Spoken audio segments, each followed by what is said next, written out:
और इस मसले में एजेंडा के 5 सवाल हैं। क्या नरेंद्र मोदी ही आज बीजेपी की सबसे बड़ी जरूरत है? दूसरा सवाल, क्या बीजेपी में नरेंद्र मोदी का विरोध हमेशा के लिए खत्म हो जाएगा? तीसरा सवाल, क्या दंगों के दाग के बावजूद नरेंद्र मोदी की स्वीकार्यता बढ़ेगी?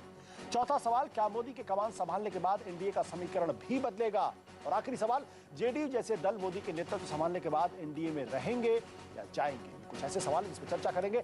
अब बीजेपी में आने वाला दौर नरेंद्र मोदी का है, इसमें किसी तरीके का कोई शक नहीं होना चाहिए। और हमारा एजेंडा साफ है, सबको साथ लेकर चलने वाली राजनीति के नरेंद्र मोदी। बात करने के हमारे साथ है बीजेपी के नेता सुधांशु मित्तल, संघ के विशेषज्ञ जानकार राकेश सिन्हा, पटना से जनता दल यूनाइटेड के राजीव रंजन, मुंबई से शिवसेना के प्रेम शुक्ला, वरिष्ठ पत्रकार शरद प्रधान जो हमारे साथ मुंबई से जुड़ेंगे, और साथ स्टूडियो में मौजूद हैं प्रदीप सिंह। आप लोगों का बहुत बहुत स्वागत है। राकेश जी, जिस तरीके से कल ये पूरी की पूरी क्राइसिस शुरू हुई और उसके बाद आज ये क्राइसिस पटाक्षेप हो रही है, आपको क्या लगता है, क्या ये माना जाए कि लालकृष्ण आडवाणी की बात को बीजेपी आरएसएस ने मान लिया है, या ये माना जाए कि दरअसल उनको सिर्फ समझा दिया गया है और उन्होंने अपनी एक तरीके से कहें, खराब लगेगा, हार मान ली है? देखिए, ये परिवार के भीतर कभी कभी ऐसी भी स्थिति आ जाती है कि कोई व्यक्ति अपना विरोध जाहिर करता है, और विरोध जाहिर में कोई जायज बातें होती हैं, कुछ ऐसी बातें होती हैं जो स्वीकार की जाए, किसी नहीं की जाए। लेकिन सबसे महत्वपूर्ण बात यह है कि आडवाणी जी की वरिष्ठता को, उनकी आयु और अनुभव को ध्यान में रखते हुए पूरी पार्टी ने उनके प्रति श्रद्धा व्यक्त की। वे विचार पुरुष हैं, वे संगठन पुरुष हैं। ऐसे विचार पुरुष और संगठन पुरुष के नाते पार्टी के हर सदस्य ने, हर व्यक्ति ने उनके सामने अपना श्रद्धा भाव रखा। उसी का परिणाम है कि आज आडवाणी जी ने पार्टी को एक रखते हुए उनकी पार्टी की बात मान ली। और दूसरी एक महत्वपूर्ण बात है कि देखिए, जिस पार्टी का राष्ट्रीय अध्यक्ष वह एक सामान्य कार्यकर्ता की तरह व्यवहार करे, यह बहुत ही अद्भुत उदाहरण है। राजनाथ सिंह जी पूरे प्रकरण में एक साधारण कार्यकर्ता की तरह व्यवहार करते रहे। यह जिस संगठन में हो सकता है, उसी में यह ऐसे क्राइसिस रिजॉल्व होते हैं 48 घंटे के अंदर या 24 घंटे के अंदर। बट राकेश जी, क्या ये इस बात का भी प्रतीक नहीं कि जो गंभीर मुद्दे लालकृष्ण आडवाणी ने उठाए हैं, उन मुद्दों की तरफ पार्टी की तरफ से किसी तरीके का कोई आश्वासन नहीं मिला?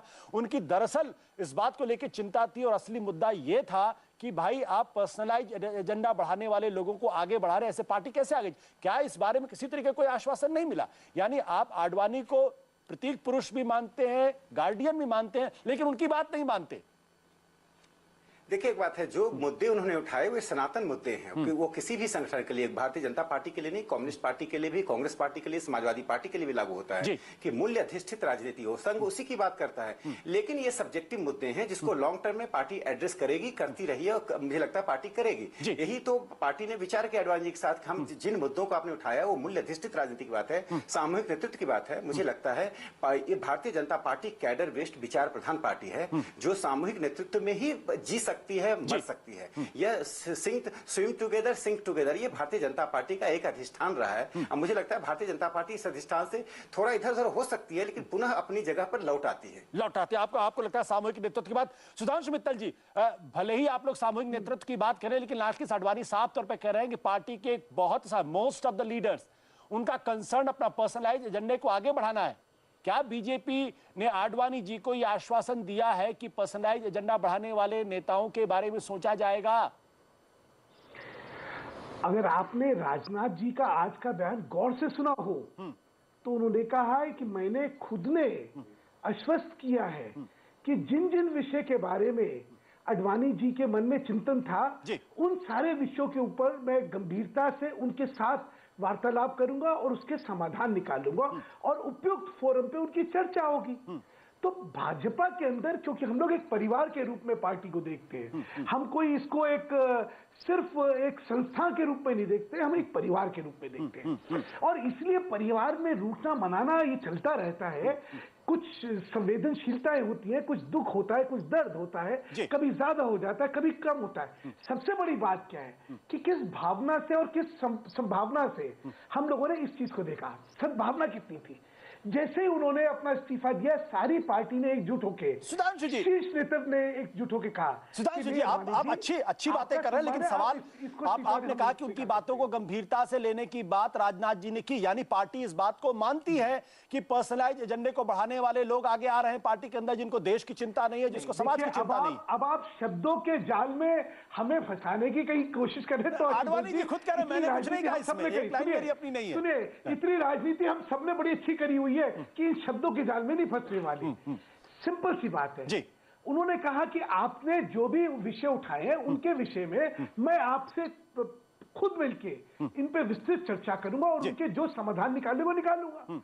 अच्छा, यही तो कहेगा ना कोई आदमी। जहां तक व्यक्तियों के विषय में बात है, अडवाणी जी ने अपनी चिट्ठी में किसी व्यक्ति का नाम नहीं लिया। मोस्ट ऑफ द लीडर्स में कुछ व्यक्तियों के सुनिए उनके मन में हो सकता है कुछ व्यक्तियों के बारे में उनका ये मत होगा, वो चर्चा करेंगे, वो व्यक्ति भी उनसे चर्चा करेंगे और जहां पे लगता है कि हमें कार्यशैली में परिवर्तन लाना चाहिए वो लाएंगे। चलिए आप सबसे बड़ी बात क्या है, इस सब के बाद आज के दिन भाजपा में एक माहौल बन गया कि अब एकजुट होकर कांग्रेस को इस देश से निजात दिलवाने के लिए जो हमें संघर्ष करना है और जो हमें ताकत लगानी है, मेहनत करनी है, वो हम सब एकजुट होकर करेंगे। यानी अभी तक एकजुट होकर, यानी अभी तक पार्टी एकजुट नहीं थी। बट प्रदीप सिंह जी, क्या यह माना जाएगा कि जो कुछ दरअसल लालकृष्ण आडवाणी की असली चिंता किस बात को लेकर थी? नरेंद्र मोदी को रोकने की चिंता थी। बीजेपी के नेता नहीं मानेंगे, राकेश सिन्हा भी इस बात को नहीं मानेंगे। असल चिंता उसकी इस बात को लेकर, पर्सनलाइज एजेंडा कौन बढ़ा रहा था? सबको पता है नरेंद्र मोदी पर यह आरोप लगातार लगता रहा है। तो क्या आडवाणी जी को सिर्फ एक आश्वासन दे दिया गया है, एक फेस सेविंग दे दिया गया है? देखिए, राकेश जी ने जो कहा कि पूरी पार्टी ने आडवाणी जी के प्रति श्रद्धा भाव दिखाया है, बिल्कुल सही बात। लेकिन आडवाणी जी ने पार्टी के प्रति श्रद्धा भाव नहीं दिखाया। आपने जो पर्सनल एजेंडा की बात की, उसके साथ उन्होंने एक बात और कही है कि उनको महसूस हो रहा है कि ये पार्टी दीनदयाल जी, नानाजी और अटल जी की पार्टी नहीं रह गई है। तो ये बहुत बड़ा और गंभीर आरोप है। वो उनके इस्तीफे के वापसी से या उसको रिजेक्ट करने से खत्म नहीं होता। ये सवाल बीजेपी को लगातार इसका जवाब देते रहना पड़ेगा कि उनके सबसे बड़े नेता ने ये सवाल उठाया है, तो वो सवाल खत्म नहीं हुए। एक बात। दूसरा, दो इशारे बड़े साफ साफ आडवाणी जी को पार्टी ने दिए। एक गोवा से दिया, उनकी अनुपस्थिति में नरेंद्र मोदी को कैंपेन कमेटी का चेयरमैन बनाने की घोषणा हुई, उनकी इच्छा के खिलाफ हुई। बता दिया गया कि अगर आप साथ आ सकते हैं तो ठीक है, नहीं तो आपके बिना भी पार्टी बढ़ेगी। दूसरा इशारा कल पार्लियामेंट्री बोर्ड की जो इमरजेंसी बैठक हुई उसके बाद दिया गया।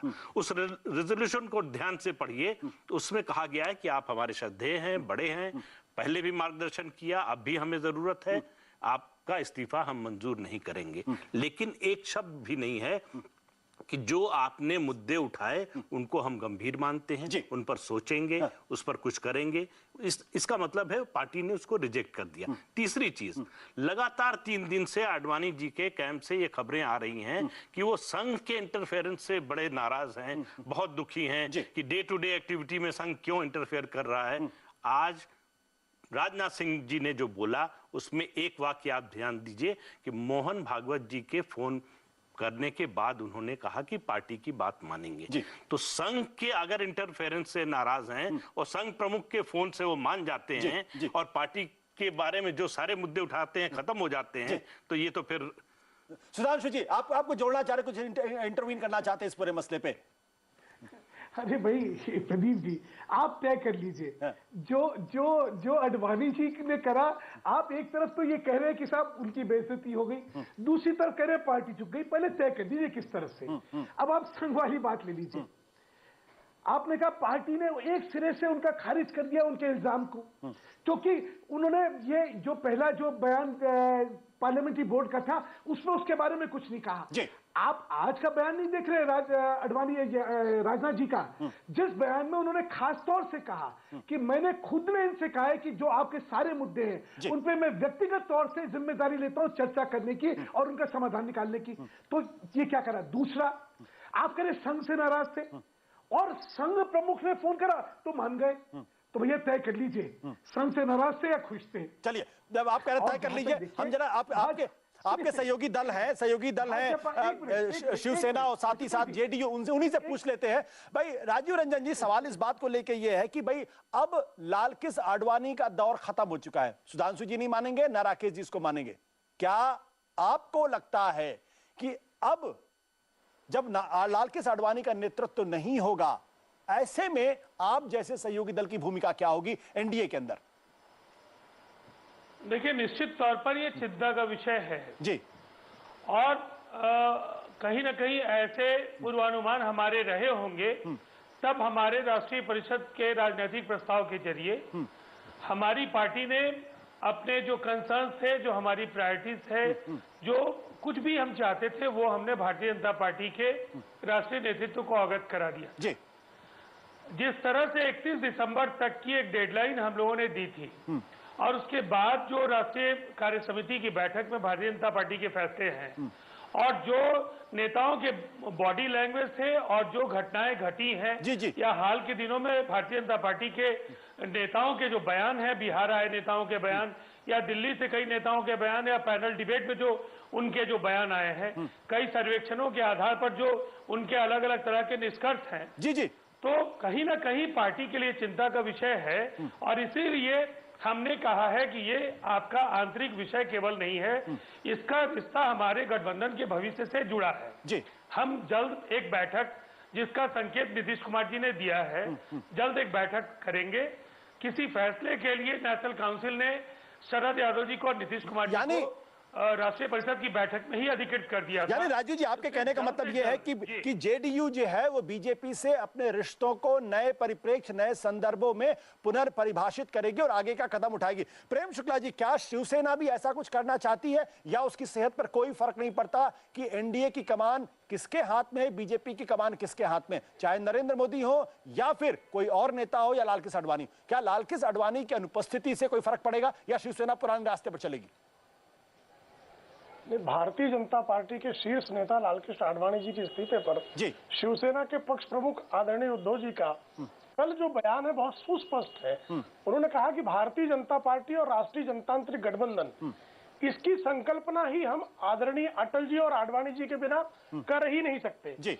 इसलिए आडवाणी जी का जो इस्तीफा है वो शिवसेना के पक्ष प्रमुख एक पीड़ादायक घटना मानते हैं, राष्ट्रीय जनतांत्रिक गठबंधन के लिए भी, भारतीय जनता पार्टी के लिए भी, और इसलिए वो कहते हैं कि उनको मनाना अत्यावश्यक है। और लालकृष्ण आडवाणी जी यदि नहीं मानते हैं तो इससे राष्ट्रीय जनतांत्रिक गठबंधन और शिवसेना के बीच का जो समन्वय है, भारतीय जनता पार्टी और शिवसेना के बीच जो संबंधों की का सिलसिला है, जो वैचारिक आधार है, उसको लेकर एक मन में जो है प्रश्न चिन्ह पैदा हो जाएगा। इसलिए स्पष्ट है कि लालकृष्ण आडवाणी जी जिस विचारधारा को मानते रहे हैं, वो विचारधारा हिंदुत्व की है, वो व्यक्ति आधारित विचारधारा नहीं है, वो प्रखर राष्ट्रवाद की विचारधारा है। तो क्या आने वाला जो नेतृत्व है वो आडवाणी जी और अटल जी जैसा ही प्रखर राष्ट्रवाद और व्यक्तिवाद विहीन क्या उस विचारधारा पर चलेगा? जब उस पर चलेगा तब उस काल एवं परिस्थिति पर उसका निर्णय लिया जाएगा। यानी आप बीजेपी से, यानी आप बीजेपी से साफ तौर पर आप क्लैरिफिकेशन मांग रहे हैं कि जिस रास्ते पर अटल बिहारी वाजपेयी और लालकृष्ण आडवाणी गए थे, चल रहे थे, उसी रास्ते पर क्या बीजेपी आगे बढ़ेगी? ये क्लैरिफिकेशन शिवसेना चाहती है बीजेपी से। आपके कहने का मतलब यह है? निश्चित तौर पर आदरणीय उद्धव जी ने यही सुस्पष्ट शब्दों में कहा है कि हमारा जो संबंध है, हमारा जो गठबंधन है, हम जो एक दूसरे के साथ हैं, वो बिना अटल जी और आडवाणी जी की विचारधारा के हम उसकी कल्पना नहीं कर सकते। और उस विचारधारा को हम व्यक्ति जो है वो हो सकता है कि व्यक्ति की जगह दूसरा व्यक्ति आ जाए, लेकिन उस विचार को मानता है क्या? जैसे राष्ट्रीय आश्वासन आप बीजेपी से चाहते हैं बिना नहीं की जा सकती। ये आश्वासन आप बीजेपी से चाहते हैं। राकेश जी और सुधांशु मित्तल दोनों सवाल का जवाब देना चाहते हैं, लेकिन राकेश जी, सवाल इस बात को लेकर एक, आपने देखा कि नरेंद्र मोदी की जैसे ही उपस्थिति होती है, लालकृष्ण आडवाणी बैकग्राउंड में जाते हैं, तो आपके सहयोगी दल, मतलब बीजेपी के सहयोगी दल जेडीयू और शिवसेना दोनों ही स्पष्टीकरण चाहते हैं और पुनर्परिभाषित होना चाहते हैं। क्या ये जो है ये मोदी के सामने दिक्कत पैदा करेगी, बीजेपी के सामने दिक्कत पैदा करेगी? देखिए प्रैक्टिकल पॉलिटिक्स में क्या होता है उस पर मैं नहीं कहूंगा। मैं दो बात करना चाहता हूं कि शिवसेना और जेडीयू में एक बुनियादी अंतर है। शिवसेना आइडियोलॉजिकल अलायंस है और जबकि जेडीयू का इलेक्टोरल अलायंस है बीजेपी के साथ। और जनता दल यू के नेता आज वही व्यवहार कर रहे हैं जो मधु लिमे और रघु ठाकुर 1977-79 के बीच में सेकुलरिज्म का ढोंग रचकर करते रहे और जनता पार्टी को तोड़ दिया। अगर यदि आप लालू यादव को फिर बिहार में लाना चाहते हैं, यदि कांग्रेस को पुनर्वापस लाना चाहते हैं, तो कभी नरेंद्र मोदी का नाम नाम लेकर, कभी सेकुलरिज्म का नाम लेकर आप एनडीए को तोड़ दीजिए। देखिए, व्यक्ति बहुत इंपॉर्टेंट नहीं है, आपका पार्टी के साथ अलायंस है, विचारधारा के साथ अलायंस है और एक मिशन है 2014 का। आप कोई भी व्यक्ति किसी पार्टी में इतना अधिक महत्वपूर्ण नहीं हो जाता है कि पूरा विचार और पार्टी पीछे छूट जाती है। यह यदि सोच भारतीय जनता पार्टी के प्रति जेडीयू का है तो यह गलत सोच है। मुझे लगता है कि एनडीए के इंटरेस्ट में और देश के इंटरेस्ट में जेडीयू को पुनर्विचार करना चाहिए। रघु ठाकुर और मधुलिमा के रोल में नीतीश कुमार और शरद यादव को नहीं जाना चाहिए। बिल्कुल। राकेश जी, आपने महत्वपूर्ण सवाल उठा किया, लेकिन राजू रंजन इसका जवाब देना चाहते हैं। राजू जी। मैं पहले भी आपको कह चुका हूं, आज अखिलेश जी हम लोगों के बीच पैनल डिबेट में हैं और चूंकि मुझे भारतीय जनता पार्टी से जुड़े ऑफिशियल अनऑफिशियल दो प्रवक्ताओं के बीच अपनी बात रखनी है जी। मैं एक बात जरूर कहना चाहूंगा, धर्मनिरपेक्षता के सवाल पर ये राकेश सिन्हा जी ने जो बातें कही हैं, मुझे लगता है परिभाषा आप गढ़ने की कोशिश नहीं कीजिए। भारतीय संविधान पंथ निरपेक्ष होने की बात करता हो, धर्म निरपेक्ष होने की बात करता हो। धर्म निरपेक्षता की एक सामान्य परिभाषा क्या है, ऐसे प्रिलिमिनरी एग्जामिनेशन के लिए स्टूडियो बहस में हम लोग नहीं आए राकेश जी। आपकी सैद्धांतिक प्रतिबद्धता का हम सम्मान करते हैं, लेकिन देश आपके विचारों से और आपकी प्रतिबद्धताओं से बड़ा है। और जहां तक धर्मनिरपेक्षता का सवाल है, मधुलिमा जी और जिस तरह से आपने दो बड़े राजनेताओं के नाम पर अपना गुबार निकाला है, ये बिल्कुल दुर्भाग्यपूर्ण है। और आइडियोलॉजिकली आपने कहा कि शिवसेना आपके साथ एक आधार पर खड़ी थी और हम आपके साथ एक चुनावी गठबंधन में आए। मैं आपको स्मरण कराना चाहूंगा, यह गठबंधन राष्ट्रीय जनतांत्रिक गठबंधन के बनने के पहले बिहार में बना और वहां समता पार्टी और भारतीय जनता पार्टी ने लालू यादव के कुशासन के खिलाफ एक गठजोड़ बनाया और उसके बाद जो बिहार के जंगल राज की स्थिति थी उससे लड़ने का हमने फैसला किया। और जब एनडीए बना तो नेशनल एजेंडा ऑन गवर्नेंस, जिसमें जो असहमति के सवाल थे उनको हमने चिन्हित किया और हमने ये तय किया कि हम अपनी भावनाओं का आदर आगे की लंबी यात्रा में करेंगे। और जिस तरह से हाल के दिनों में एक छद्म युद्ध आपने लड़ने की कोशिश की है, कभी साधु सन्यासियों के मंच पर, कभी राम जन्मभूमि के मंच पर, कभी किसी तरीके से, कभी किसी तरीके से। राजीव जी, आप अगर मानते हैं कि कोई व्यक्ति बड़ा नहीं है तो आप क्यों किसी व्यक्ति के पीछे परेशान हैं? देश ये जानना चाहता है कि कांग्रेस के कुशासन के खिलाफ एक बड़ी लड़ाई लड़ने के लिए मुद्दे बड़े हैं, मुद्दे ज्यादा महत्वपूर्ण है। कोई व्यक्ति बड़ा अगर नहीं है तो ये सवाल मेरा आपसे है कि आप व्यक्ति के इर्द गिर्द किसी एक व्यक्ति विशेष के इर्द गिर्द क्यों गोलबंदी कर रहे हैं? राजीव जी, जो सवाल आप खड़े कर रहे हैं वो बिल्कुल राजीव जी आपने अपनी तरफ से सवाल खड़े किए। सुधांशु मित्तल जी, जो तलखी आप जेडीयू के वक्तव्य में देख रहे हैं वो बहुत कुछ इशारा कर रहा है कि आने वाले दिनों के अंदर क्या होने वाला है। यानी अगर लालकृष्ण आडवाणी अगर अतीत में जाते हैं और मोदी या दूसरे लोग अगर सामने आते हैं तो बहुत सारे ऐसे मुद्दे जिनका जवाब देना पड़ेगा। जो सवाल वो खड़े कर रहे हैं, क्या उसका जवाब देंगे आप? आशुतोष जी, पहली बात तो ये है कि जब आज आडवाणी जी ने अपना इस्तीफा वापस हो गया आडवाणी जी का तो ये प्रश्न कितना सांघिक है ये आप खुद सोच लीजिए। तो सांघिक ही नहीं बचा ना। और इसी तरह इसमें शिवसेना की तरफ से जो भी बात कही गई है वो अब अप्रासंगिक हो गई है, क्योंकि आडवाणी जी ने इस्तीफा ही वापस ले लिया। तो आडवाणी जी के बिना भाजपा क्या होगी वो प्रश्न तब आएगा। आडवाणी जी ने इस्तीफा जरूर वापस लिया, लेकिन वो नायक नहीं है उस गठबंधन के, ना दल के। उस नायक नहीं, नायक कोई और आ चुका है वहां पे। नहीं, नायक तो पहले भी नहीं थे। दूसरी बात, आगे चलते हैं हम लोग। अब प्रश्न आता है जनता दल यू का। देखिए, जनता दल यू की स्टेटेड पोजीशन क्या है? जनता दल यू के राष्ट्रीय अध्यक्ष जो है वो एनडीए के कन्वीनर भी हैं और भाजपा ने इस बात को कई बार स्पष्ट करा कि प्रधानमंत्री का प्रत्याशी कौन होगा ये जेडीयू के साथ मिलकर बात होगी, तभी तो एनडीए का प्रधानमंत्री का क्या होगा। हाँ, भाजपा के अंदर हमारे संगठन में हमारे यहाँ कौन क्या पद की जिम्मेदारी लेगा, इसका हक भाजपा को तय करने का है। किसी और राजनीतिक संगठन को ना तो इसका हक है, ना इस पर टीपा टिप्पणी करनी चाहिए। गठबंधन के धर्म में ये ठीक नहीं है। यानी आपके लिहाज से ये सवाल हमारे सुनिए, एक मिनट में खत्म कर लूं, उसके बाद जो कहना कहिएगा। हमारे यहाँ हमारा चुनाव संचालन समिति जो है उसका अध्यक्ष कौन होगा ये हम तय करेंगे ना, ये कोई दूसरा नहीं तय कर सकता। हाँ, प्रधानमंत्री का प्रत्याशी कौन होगा, क्योंकि प्रधानमंत्री का प्रत्याशी एनडीए का भी प्रत्याशी होगा। जी जी, ये जो है एनडीए के साथ वार्तालाप करके होगा। अब आया मतलब उसके आगे सुधांशु जी आप कह रहे हैं कि एनडीए का प्रधानमंत्री पद का कौन होगा प्रत्याशी, ये एनडीए तय करेगी, ये एक नया आप एंगल दे रहे हैं। लेकिन हमारे साथ शरद प्रधान भी जुड़े हुए। शरद प्रधान जी माफ करिएगा, मैं आपके साथ थोड़ी देर में आया, लेकिन ये जो वार्तालाप आपने पूरा सुना, मैं चाहता था आप इस वार्तालाप को सुनिए। और जो नई परिस्थितियां पैदा हो गई आज की तारीख में, de facto prime minister candidate BJP और एनडीए के, अगर बीजेपी के नरेंद्र मोदी हैं। सुधांशु जी फिलहाल नहीं माने, सच्चाई यही, और यही नाराजगी दरअसल लालकृष्ण आडवाणी की थी पूरे मसले को लेकर। तो जो शिवसेना के सुर है या जेडीयू के सुर है, ये क्या साबित करते हैं? क्या आने वाले दिनों में बीजेपी और एनडीए के लिए दिक्कत पैदा होने वाली है, नए सहयोगियों को लेकर और पुराने सहयोगियों के साथ? ये अभी मुझे लगता है आशुतोष, ये सिर्फ ये टीदिंग ट्रबल्स हैं। और क्योंकि ये आडवाणी को लेकर के इतना जो हाइप हुआ है, जो जिसका कि समाधान आज निकाल लिया गया, क्योंकि दोनों का इज्जत का सवाल था, एक फेस सेविंग का रास्ता निकाला गया है जिस तरह, क्योंकि आडवाणी जी को लगा कि उनका अस्तित्व खत्म हो रहा है, जो कि उन्हें वैसे ही पहले मालूम हो जाना चाहिए था। लेकिन और पार्टी को लगा कि ये पार्टी के बारे में जरा नेगेटिव इमेज जा रही है। हालांकि आडवाणी जी के जाने से मुझे ऐसा नहीं लगता है कि पार्टी का जहां तक पॉलिटिकल पोटेंशियल की बात है उस पर कोई फर्क पड़ने वाला था, क्योंकि आडवाणी जी का जो, ना तो आडवाणी जी क्राउड पुलर रह चुके थे और ना ही वो वोट कैचर रह चुके हैं। हमने पिछले 2 चुनाव में देखा है, जब वाजपेयी जी की बीमारी के बाद आडवाणी जी ने 2 लोकसभा इलेक्शन में लीड किया पार्टी को, और एंड रिजल्ट क्या निकला सबने देखा है। तो हर एक का एक वक्त होता है, राजनीति में खासतौर से एक वक्त होता है। तो आडवाणी जी को मुझे लगता है शायद खुद ही एहसास हो जाना चाहिए था कि उनको पार्टी वाले जो है उनकी जो स्पेंट फोर्स जिसे कहते हैं वो बन चुके हैं। तो एनडीए में मुझे नहीं लगता, ये अभी एनडीए वाले भी जो हैं सिर्फ ये पोस्चरिंग ज्यादा है, ये पोस्चरिंग वेरियस अपने अपने पॉलिटिकल इंटरेस्ट की वजह से, ये थोड़े ही दिनों में ये खत्म हो जाएगा। जिस तरह जो भूचाल कल आया था वो 24 घंटे में खत्म हो गया, वैसे ही ये वाली जो बातें जो एनडीए को लेकर के हो रही हैं, यही एनडीए के नेता जो हैं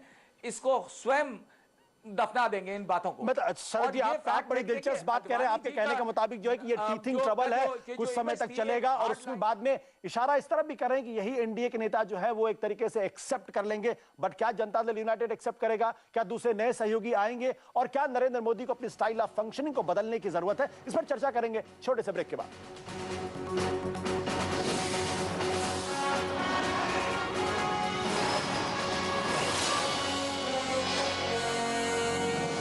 हम फिर बातचीत कर रहे हैं लालकृष्ण आडवाणी के इस्तीफे से उपजे सवालों पर। संघ प्रमुख पार्टी नेताओं के दबाव में आडवाणी ने अपना इस्तीफा ले लिया। ये अपने दर्शकों को हम बता दें, आडवाणी के ही घर पर हुई प्रेस कॉन्फ्रेंस में पार्टी अध्यक्ष राजनाथ सिंह ने इस बात का ऐलान भी किया। हालांकि घर पर मौजूद होकर भी आडवाणी कैमरे के सामने नहीं आया और ना ही उन्होंने प्रेस को कोई बातचीत की। पार्टी से ऐसा कोई संकेत भी नहीं मिला है कि आडवाणी की बातों को की कोई बात मानी गई है। जो मुख्य मुद्दे थे उन पर कुछ सहमति बनी है। लेकिन इन तमाम सवालों के बीच में हम लगातार चर्चा करें। प्रदीप सिंह हमारे साथ हैं, बीजेपी सुधांशु मित्तल, राजीव रंजन जेडीयू से हैं, साथ ही प्रेम शुक्ला शिवसेना की तरफ से हैं, शरद प्रधान वरिष्ठ पत्रकार मुंबई में हमारे साथ है, राकेश सिन्हा संघ के जानकारी हमारे साथ। प्रदीप जी ने जो सवाल शरद प्रधान ने ब्रेक पर जाने के पहले उठाया कि ये सिर्फ टीथिंग प्रॉब्लम्स है, तमाम बड़ी पार्टियां अंत में आकर वही करेंगी जो बीजेपी कह रही है या नरेंद्र मोदी जो कह, क्या ये सच्चाई है या अभी राजनीति कुछ और बदलने वाली? देखिए क्या होगा आशुतोष जी ये कहना तो मुश्किल है, लेकिन क्या हुआ अब तक इसके आधार पर समझा जा सकता है।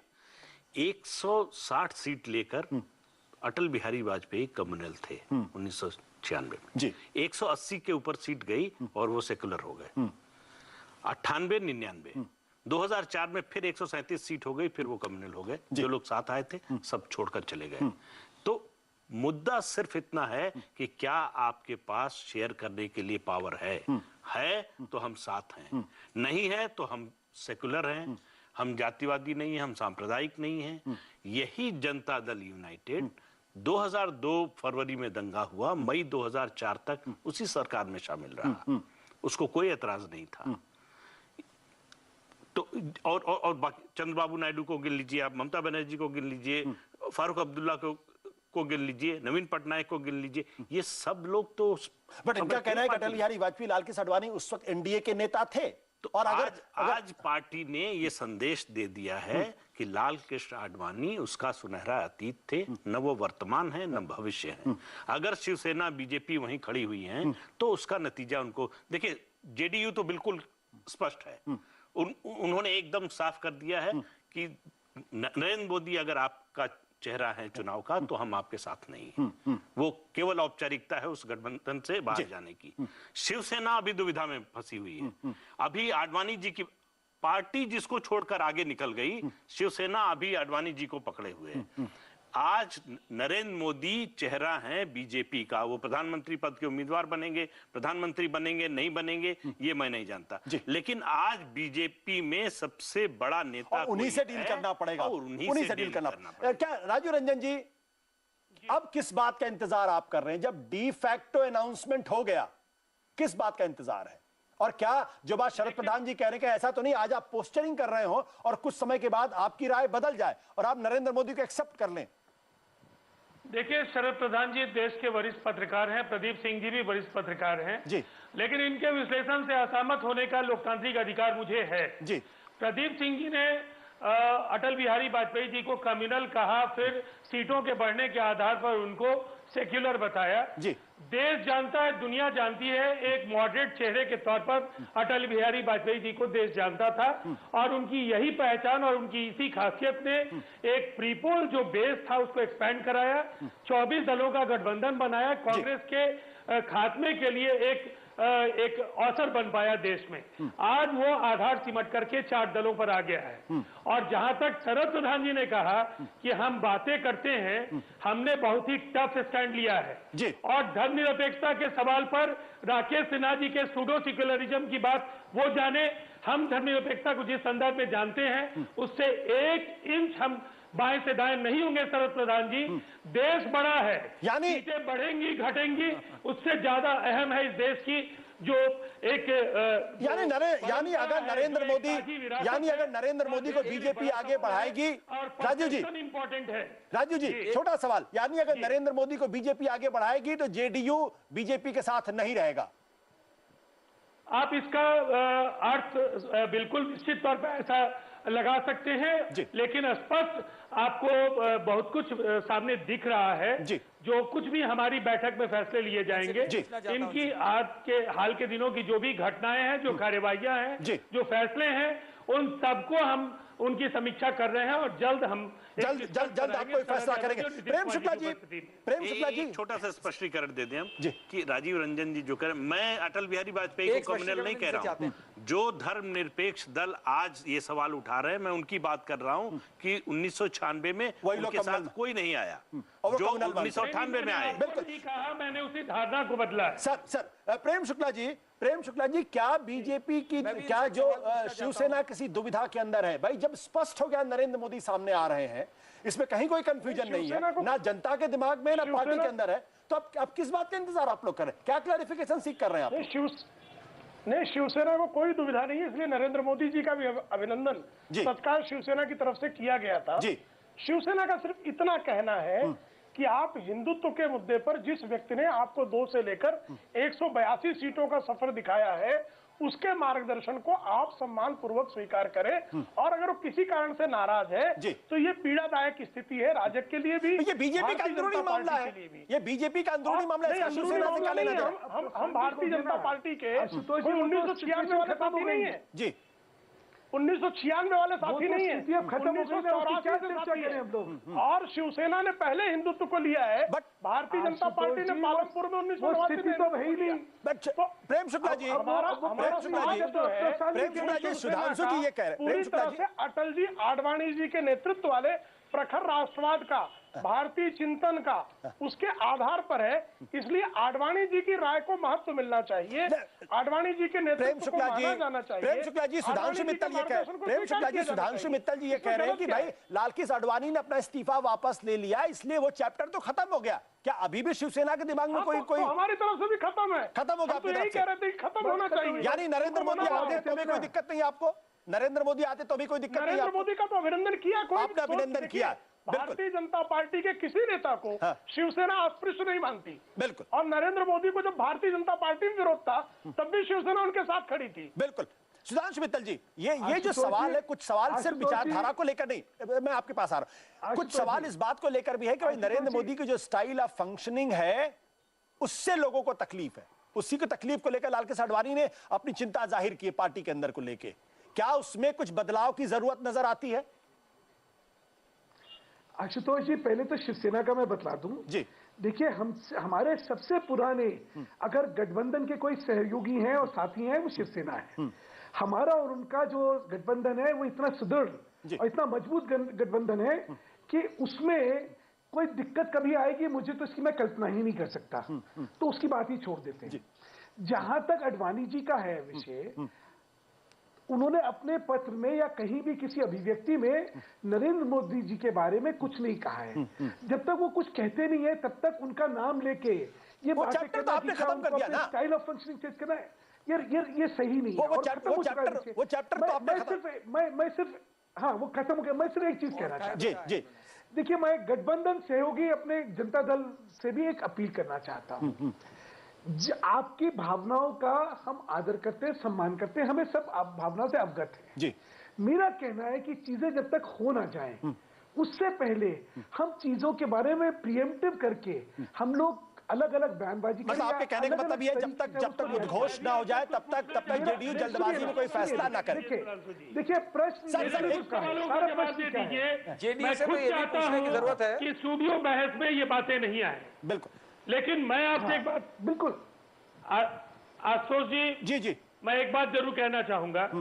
अभी हाल के दिनों में इनके एक राष्ट्रीय महासचिव पटना है, उन्होंने कहा कि जनता दल यूनाइटेड को एक राज्य के मुख्यमंत्री का नेतृत्व स्वीकार करना चाहिए, ये उनकी जरूरत है। बिहार में एक उपचुनाव आप हार गए हैं, आप बगैर उनके नहीं चल पाएंगे। ये कई राज्यों में चुनाव हारे, हमने इनको नसीहत नहीं दी, हम एक उपचुनाव हारे उसके साझेदार ये भी हैं, लेकिन इन्होंने कहा कि आप स्वीकार कर लीजिए, अब विरोध करने की जरूरत नहीं है। दूसरी बात, इनके एक राष्ट्रीय सचिव ने एक पैनल डिबेट में ही कहा कि सर्वेक्षण के नतीजे बताते हैं कि हमारी सीटें बहुत बढ़ रही हैं, आप जाना चाहते हैं तो जाइए। मुझे नहीं लगता ऐसा कोई दुनिया में कोई दूसरा नहीं होगा कि अपने गठबंधन के सहयोगियों को, जिनके बल पर कांग्रेस के कुशासन से देश में आपको लड़ना है और मुक्ति दिलानी है, आप उनको बारी बारी से जय हिंद कहने की कोशिश कर रहे हैं कि आप जाइए, रास्ता तलाशिए, हम अकेले अपना सफर तय कर लेंगे। ये सुधांशु मित्तल जी अनैतिक भी है, ये अनैतिक भी है। राजीव सुधांशु मित्तल जी, सर मैं आपकी बात समझ गया, माफ करिएगा, आप दोनों आदमी को मुझे रोकना पड़ेगा इस वक्त हमारे, क्योंकि हम बहुत कम वक्त बचा। राकेश सिन्हा और शरद प्रधान हमारे साथ लगातार बने। शरद जी, ये जो पूरी बातचीत हो रही है, क्या आप ऑलरेडी देख रहे हैं कि भाई डिस्कॉर्डेड नोट है इसमें, यानी जेडीयू का बीजेपी के साथ रहना लगभग असंभव सा नजर आ रहा है? नहीं, मुझे तो ये जी बोलिए। मुझे तो ये लगता है कि ये जेडीयू ये कहना चाह रही है, एक तो आडवाणी जी को अटल जी की जगह पे स्थान पे रख करके ये कहना चाह रहे हैं कि अटल जी की इमेज और आडवाणी जी की इमेज सेक्युलरिज्म में एक जैसी है, तो बड़े ताज्जुब की बात है अगर इनको ऐसा लगता है। आडवाणी जी एक हार्ड लाइन हिंदुत्व नेता की वजह से राइज करे, उन्होंने उसी तरह पार्टी को बिल्ड किया। आज नरेंद्र मोदी उससे ज्यादा हार्ड लाइनर के रूप में इमर्ज कर गए, इसलिए आडवाणी जी साइड लाइन हो गए। दूसरा, देखिए एक चीज और मत भूलिए, इस पूरे प्रकरण में एक बात को आप इग्नोर कर रहे हैं कि ये संयोगवश है या क्या है, मुझे नहीं समझ में आता। लेकिन नहीं, मैंने अटल बिहारी वाजपेयी का नाम लिया है, मैंने किसी दूसरे राजनेता का नाम नहीं लिया। रहते हैं तो दो नेताओं में कुछ लड़ाई हो जाती है। यूपी में जब वो थे, जब सपा सलार थे वो, तब वहां पे कल्याण सिंह जी और अटल बिहारी वाजपेयी में बड़ी जंग हो गई थी। आज वो राष्ट्रीय अध्यक्ष हैं, तो आज नरेंद्र मोदी और उनके पार्टी का जो आज सबसे बड़े नेता है आडवाणी, उनमें जंग हो गई है। तो इस पे भी जरा गौर करके देखें आप। ये मुद्दा यहीं तक सीमित नहीं है। अब वो इतिहास इस पे गौर करेगा, लेकिन मुझे राकेश जी फाइनल पॉइंट आपसे कि किस दिशा में आप बीजेपी को बढ़ते हुए देखना चाहते हैं? क्या वो अपने आप को गठबंधन के लिए अनुकूल पाएगी, या आने वाले दिनों में बीजेपी को अकेले अपने दम पर आगे बढ़ना पड़ेगा और उसी में उसका विस्तार होगा? देखिए, बीजेपी के पास दो रणनीति होनी चाहिए। एक तो अपनी सामर्थ्य में विस्तार करे, और जब तक कोई पार्टी अपने सामर्थ्य को नहीं बढ़ाती है वो कोalition पॉलिटिक्स और देश दोनों के लिए घातक होता है। दूसरी बात कि जितना हो सके एनडीए का विस्तार करे। मुझे लगता है कि जनता दल यू को भी पुनर्विचार करना चाहिए, और किसी एक राजनीति में कोई फाइनल वर्ड नहीं होता है। और भारतीय जनता पार्टी के लिए तो एक ही शब्द है, बीती ताही विसार दे ले आगे की, सूद ले आगे की। अब तो पिछली बातों को भूलकर अभी तो सिर्फ है कि जो देश में मुद्दे हैं वो बहुत महत्वपूर्ण मुद्दे हैं। गवर्नेंस का मुद्दा है, करप्शन का मुद्दा है, और देश को स्थिर सरकार देने का मुद्दा है। भारतीय जनता पार्टी को इन तीन मुद्दों को लेकर आज एग्रेसिव पॉलिटिक्स करने की जरूरत है। बिल्कुल एग्रेसिव पॉलिटिक्स करने की जरूरत है, और नरेंद्र मोदी एग्रेसिव पॉलिटिक्स के लिए जाने जाते हैं, लेकिन उनके एग्रेसिव पॉलिटिक्स में काफी लोगों को तकलीफें भी हैं, और ये सवाल संघ के अंदर से भी उठता है और बीजेपी के अंदर भी उठता है। यानी आने वाले दिनों में भले ही कुछ लोग ये कहें टीथिंग प्रॉब्लम, लेकिन दरअसल एक नई समस्या की शुरुआत हो गई है।